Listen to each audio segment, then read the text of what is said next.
Assalamualaikum warahmatullahi wabarakatuh. Baik, di sini kita dari kelompok 3 akan mempresentasikan tentang inflasi pada ekonomi moneter. Untuk mempersingkat waktu, untuk presentator dipersilakan. Baik, di sini saya akan menjelaskan tentang inflasi dan pertumbuhan ekonomi. Inflasi adalah kejadian yang menunjukkan kenaikan harga secara terus-menerus. Teori inflasi ini ada 3 bagian. Yang pertama itu kuantitas. Menurut Irving Fisher menyatakan inflasi terjadi karena jumlah uang yang beredar terlalu banyak sehingga dibandingkan jumlah barang, sehingga harga itu terus-menerus naik. Yang kedua itu Keynes. John Maynard Keynes menyatakan inflasi terjadi karena tinggi permintaan masyarakat yang melebihi kapasitas produksi. Yang ketiga itu struktural. Raul Previs menyatakan bahwa inflasi terjadi akibat ketidakseimbangan struktur ekonomi terutama di negara berkembang. Dan selanjutnya pertumbuhan ekonomi. Pertumbuhan ekonomi adalah perkembangan kegiatan dalam perekonomian yang menyebabkan barang yang diproduksi masyarakat meningkat. Teori pertumbuhan ekonomi ini ada 3. Yang pertama itu teori klasik.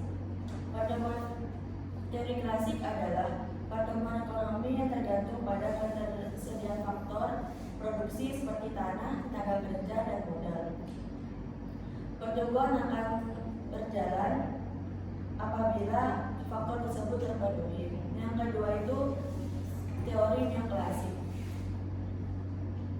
Teori ini pengembangan dari teori klasik dan menekankan pentingnya inovasi dan teknologi. Pertumbuhan akan terjadi apabila ada peningkatan dalam produktivitas. Yang terakhir itu endogen. Endogen ini dikembangkan oleh Paul Romer, menekankan faktor internal secara inovasi. Pendidikan dan pengetahuan menjadi kunci dalam pertumbuhan ekonomi dalam jangka panjang. Sekian, terima kasih. Baik, untuk presentator yang kedua dipersilakan.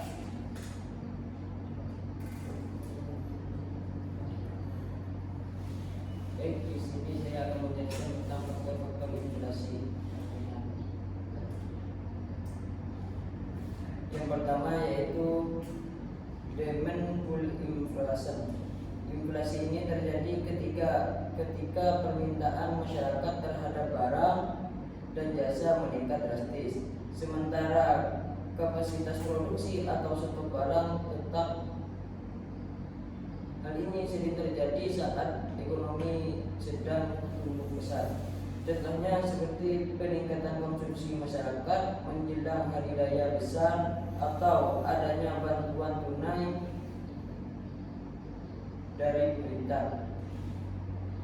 Rumus sederhananya yaitu permintaan tinggi plus penawaran terbatas sama dengan harga naik.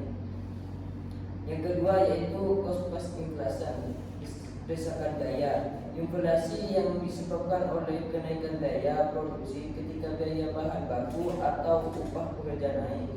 Perusahaan akan membebankan kenaikan tersebut kepada konsumen dengan menaikkan harga jual. Faktor pemicu kenaikan harga BBM, kenaikan tarif listrik, atau kenaikan upah minimum provinsi atau UMP. Dampaknya yaitu produsen terpaksa menaikkan harga meskipun permintaan masyarakat sedang tidak meningkat. Yang ketiga yaitu jumlah uang yang beredar, money supply.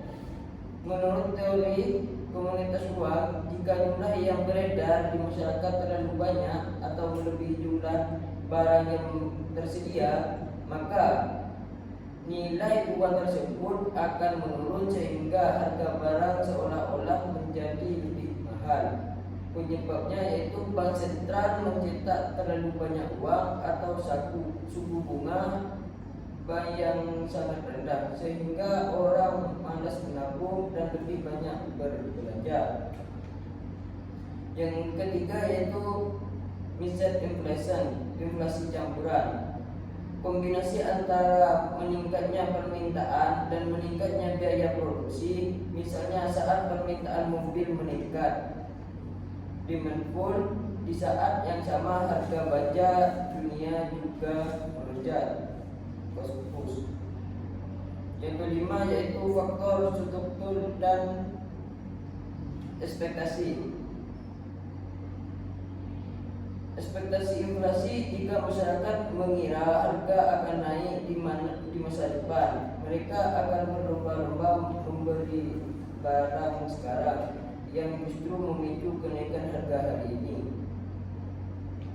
Kekacauan politik dan ekonomi, ketidaksamaan politik seringkali membuat nilai tukar mata uang melemah sehingga harga barang impor menjadi sangat mahal. Baik, sekian dari saya. Selanjutnya yaitu indikator inflasi, yang mana ada beberapa indikator.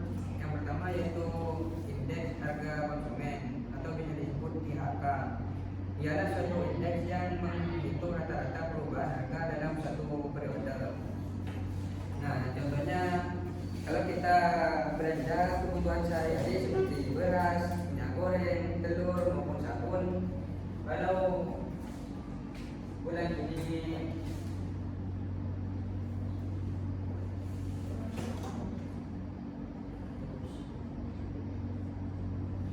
kalau bulan ini 100.000, bisa jadi bulan depan naik menjadi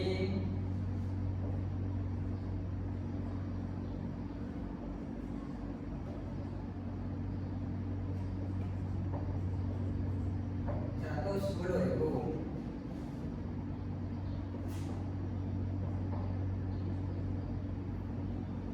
Nah, yang kedua yaitu indeks harga perdagangan besar atau bisa disebut IHBP, merupakan indikator yang menggambarkan pergerakan harga dari komoditi yang diperdagangkan pada tingkat produsen di suatu daerah pada suatu periode tertentu. Nah, kan kalau IHK ini harga di warung. Nah, kalau IHBP ini harga asli seperti harga pabrik atau distributor.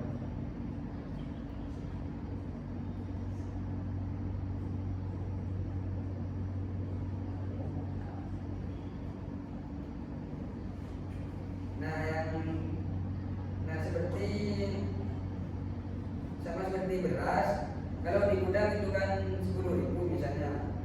Nah, kalau sampai di pasar itu jadi 12.000. Jadi APB ini melihat harga aslinya yaitu 10.000.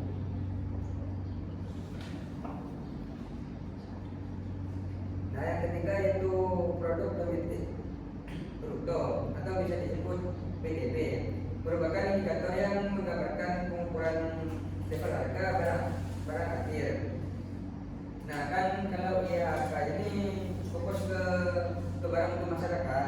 Nah, IHBP ini fokus ke harga produsen. Sedangkan PDB ini melihat semua barang dan jasa seperti makanan, kosmetik, pakaian, jasa atau transportasi.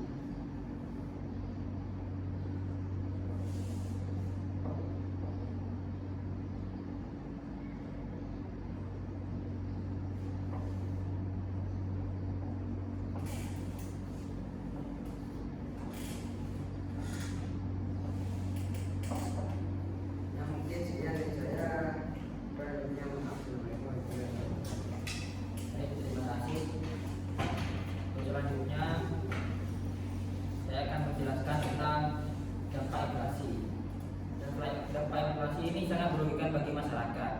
Yang pertama yaitu ada penurunan nilai uang, yang dimana penurunan nilai uang ini sangat berpengaruh bagi kehidupan bermasyarakat. Soalnya uang 2 juta pada tahun 2019 dengan uang 2 juta pada tahun 2026 itu sudah beda nilainya. Itu yang disebut dengan inflasi. Yang kedua ada ketidakstabilan ekonomi. Di pasar era global, ketidakstabilan ekonomi ini sangat memicu tentang harga dan masyarakat juga jadi gelisah. Soalnya peran pasar dan harga pokok makanan itu sangat tidak stabil sehingga ada ketidakstabilan ekonomi.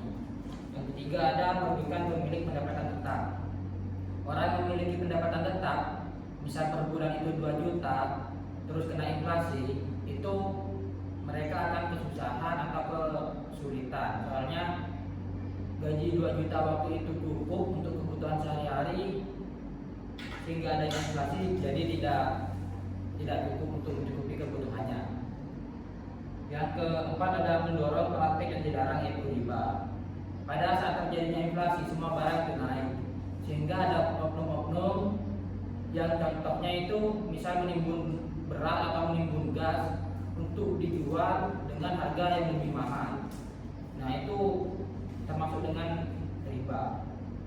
Dan yang kelima ada distorsi dalam distribusi kekayaan.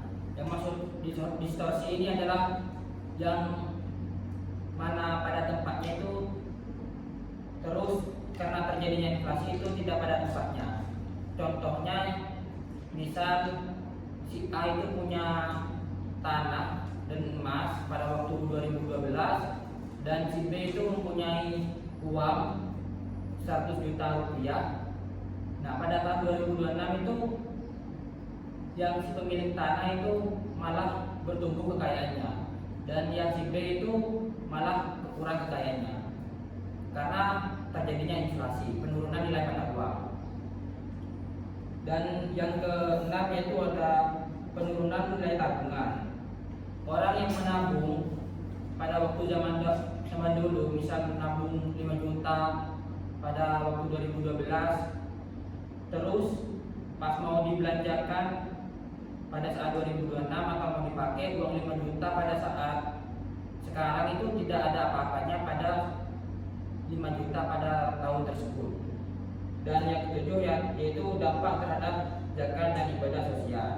Yang dimaksud dampak ini adalah ketika harga semua menaik, orang atau masyarakat mungkin ada beberapa yang pada waktu itu ingin berzakat 1 ton beras terus berkurang menjadi setengah ton beras karena adanya inflasi sehingga barang-barang naik. Mungkin itu berpengaruh pada zakat. Sekian penjelasan dari saya, terima kasih. Baik, sekian penjelasan dari kelompok 3. Kurang lebihnya mohon maaf. Assalamualaikum warahmatullahi wabarakatuh.